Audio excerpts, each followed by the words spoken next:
ভাই এগুলো কি হচ্ছে? দুনিয়ায় নাকি গিবলি আইছে।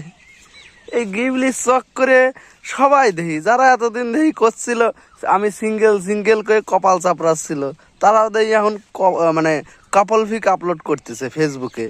এখন ফেসবুক ইনস্টাগ্রামে ঢুকে দেখি আমি বাদে সবারই গার্লফ্রেন্ড আছে।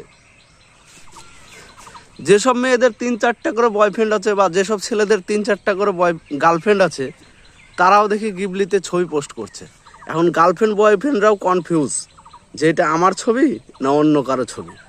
এখন গোটা ফেসবুক ইনস্টাগ্রাম সোশ্যাল মিডিয়া জুড়ে চলছে গিবলির ছবি পোস্ট।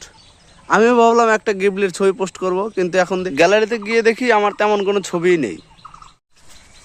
আমি এতদিন ধরে ভাবতেছি, যারা সারা জীবন ধরে স্ট্যাটাস দিয়ে গেল আমি সিঙ্গেল আমি সিঙ্গেল, তারাও দেখি এখন গিবলিয়াটা আসার পর থেকে সোশ্যাল মিডিয়াতে কাপল পিক আপলোড করতেছে। এই তো কিছুদিন আগে শিবরাত্রিতে আমার এক বন্ধু পোস্ট করছিল, কুচি ধরার লোক লাগলে জানাবেন, আমি সিঙ্গেল আছি, আমি শাড়ির কুচি ধরবো। এখন ও দেখি শাড়ির কুচি ধরে গিবলিয়াটে ছবি পোস্ট করেছে। আর বাকি সবাইও দেখছে, এই সুযোগে আমার গার্লফ্রেন্ডের ছবি বা আমার বয়ফ্রেন্ডের ছবি আমার সাথে পোস্ট করে দিই, গিবলি আর্ট আছে, বুঝতে পারবে না গিবলি ছবি। আর এই চক্করে যারা 2-3টা করে প্রেম করে তারা আবার খুব খুশি। তাদের 2-3টা গার্লফ্রেন্ড এ ভাবছে হয়তো আমার ছবি আছে, ও ভাবছে হয়তো আমার ছবি আছে।